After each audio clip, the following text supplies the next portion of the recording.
Jizya was not a universal tax. It was not imposed on everyone. It was only taken from adult, free, financially capable, non-Muslim men living under an Islamic state. Those who could not earn were not burdened at all. Women were not taxed. Children were not taxed. The elderly, the poor, and the disabled were not taxed. This alone sets it apart from most modern systems. Today, taxation is widespread and unavoidable.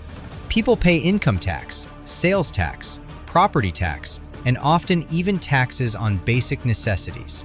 Whether someone is struggling or stable, the system continues to apply. But the real difference appears when we look deeper at responsibility. In an Islamic system, the financial burden did not fall equally on everyone. In fact, Muslims themselves carried a heavier responsibility. They were obligated to pay zakat, a structured contribution based on wealth. And in times of crisis, that responsibility increased even further. During famine, war, or economic hardship, the state could take additional contributions from wealthy Muslims. This was based on a clear principle that the responsibility of maintaining the state rested primarily on those who had the means, and especially on Muslims, because it was their obligation to support the system they lived under. This means that while non-Muslims paid jizya, Muslims often paid more overall. The system was not designed to burden one group unfairly. It was designed around responsibility, capability, and balance. And jizya itself was never just a tax. It was a contract. In return for jizya, non-Muslim citizens were guaranteed protection of their lives, their property, and their freedom to practice their religion. They were not required to serve in the military, and they were not forced into obligations that Muslims themselves carried. This was not just a theory, it was practiced. During the time of Caliph Umar ibn al-Khattab, one of the clearest examples of this system appeared. The Muslim commander Abu Ubaidah received news that a massive Roman army was advancing towards Syria.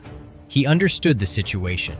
The Muslim forces might not be able to defend the cities under their protection, and so he made a decision.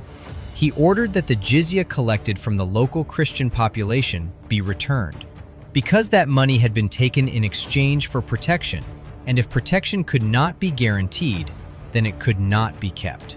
This was not symbolic. It was accountability in action. Now compare this to today's world. People continue to pay taxes regardless of outcomes. There is no direct condition tied to protection. There is no system where taxes are returned if responsibilities are not fulfilled. The structure is different. The philosophy is different. In the Islamic system, those who could not earn were protected. Those who had wealth carried more responsibility, and the state itself was bound by accountability. So when we ask whether jizya was oppressive, the answer cannot come from assumptions alone. It has to come from understanding how the system actually worked. Because when viewed in its proper context, it was not a system of suppression. It was a system of balance. A system where Muslims often gave more, the vulnerable were protected, and justice was not just claimed, but practiced. If this gave you a new perspective, make sure to like this video and share your thoughts in the comments. What topic should we explore next? For more content on history, ideology, and global affairs, subscribe to Story of the World.